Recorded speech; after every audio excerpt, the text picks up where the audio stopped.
कोविड-19 से ये तो पता चल गया है कि everyone is definitely not on the same boat. कई लोग अपनी चमकती हुई यॉट पे है, तो वहीं दूसरी तरफ कई लोग अपने आप को डूबने से बचा रहे हैं।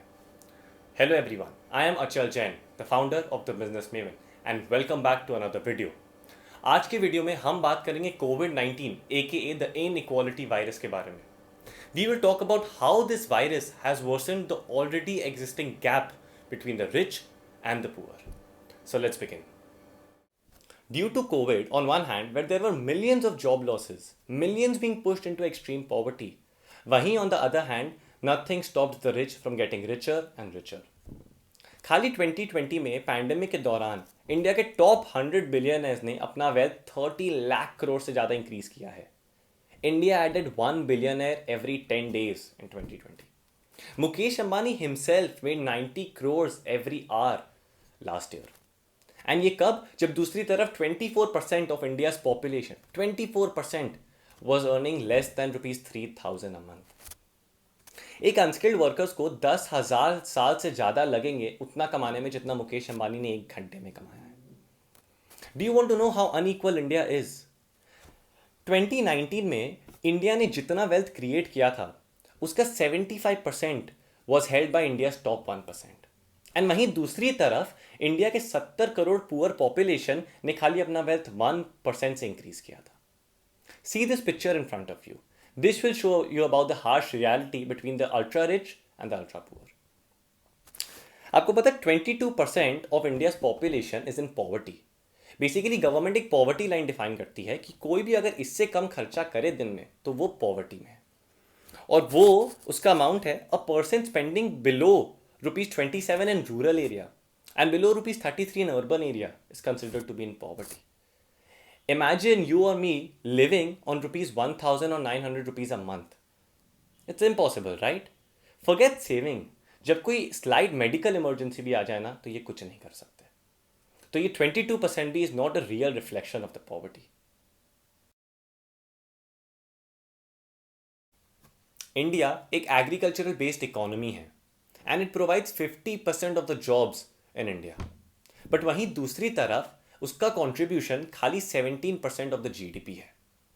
एंड दैट्स बिकॉज कि agriculture is considered as a very low productivity sector. यहाँ पे जो फार्मर्स कमाते हैं that is way less than an average salaried class in India.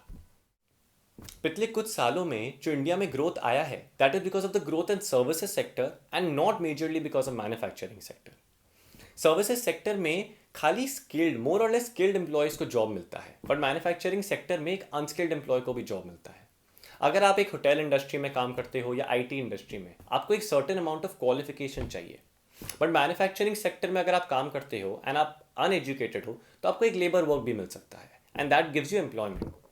But India में since quality of education lack करती है and since there are so many unskilled workers and manufacturing sector इतने है ही नहीं उनको जॉब देने के लिए, तो वो अनएम्प्लॉयड रह जाते हैं and hence they have no income, thus being pushed into extreme poverty.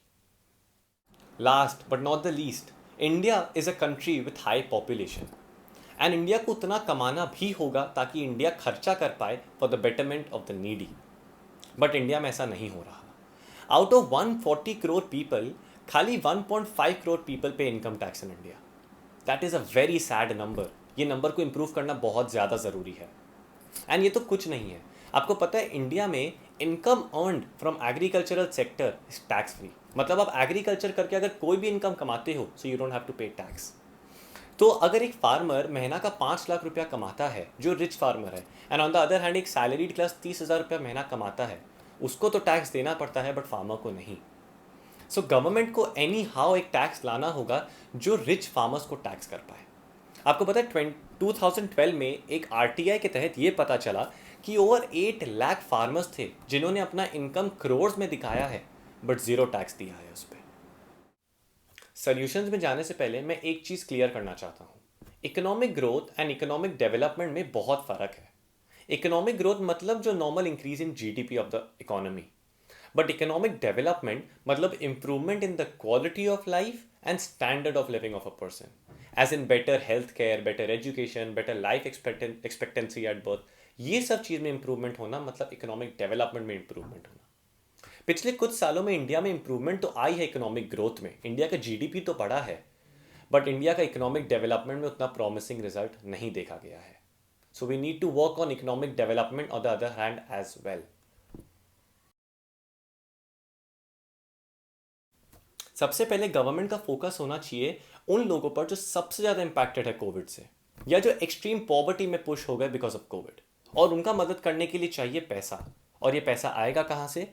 By bringing in the access profit tax. Basically government उन कंपनीज को टैक्स कर सकती है जिन्होंने खाली एक्सेस प्रॉफिट्स या सरप्लस कमाया है only and only during the pandemic. And ये टैक्स खाली वो एक्सेस प्रॉफिट पे होगा. इससे आया हुआ पैसा will be used for the betterment of the needy. And this is not a new strategy, let me tell you. During world war 1 and world war 2 भी जब सर्टेन नंबर ऑफ पीपल को losses हुआ था, तब भी government ने कुछ ऐसा ही स्ट्रैटेजी लाया था. इंडिया को और अग्रेसिव होना होगा on inviting companies to set up their manufacturing units in India. जैसा कि मैंने आपको पहले कहा था कि इंडिया में अनस्किल्ड वर्कर्स ज़्यादा है और manufacturing units come, and that is why most of them remain unemployed. तो अगर और मैन्युफैक्चरिंग यूनिट्स आती है, more and more unskilled workers will be employed, उनका इनकम बढ़ेगा, and hence they will be out of poverty. ये एक बहुत इंपॉर्टेंट पॉइंट है. इंडिया को अपना बजट एजुकेशन में बढ़ाना ही होगा.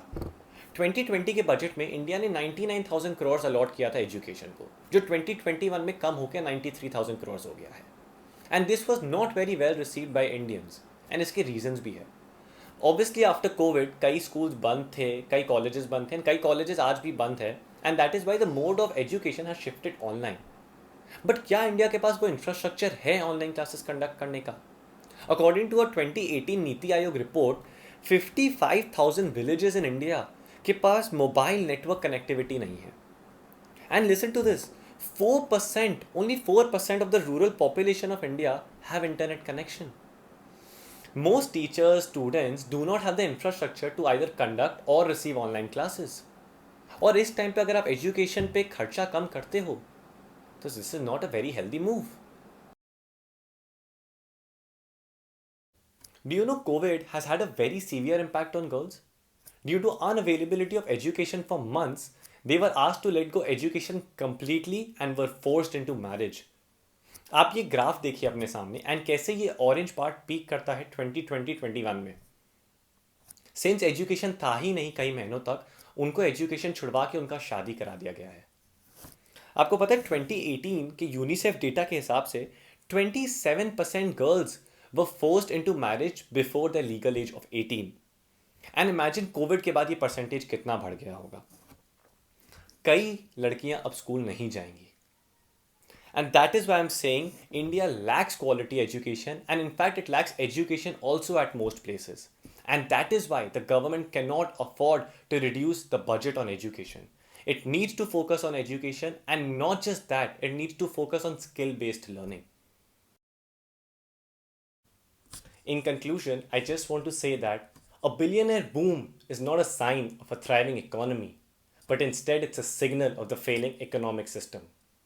I wouldn't call India an emerging economy only by its data of GDP growth. I would do so when India became more equal from inside. India ranks 147 out of 157 countries in its commitment to reduce inequality. Those working hard, earning food for the country, building infrastructure, working at factories, they're finding it difficult to fund their child's education, buy medicines for their family, or in fact, in that case, manage 2 meals a day. While the vaccines might have come out in record time, but it will take decades to undo the social and economic damage caused to the country. That is all from my side. If you like the content, then please like and share the video. And if you want more such content, then do subscribe. Thank you.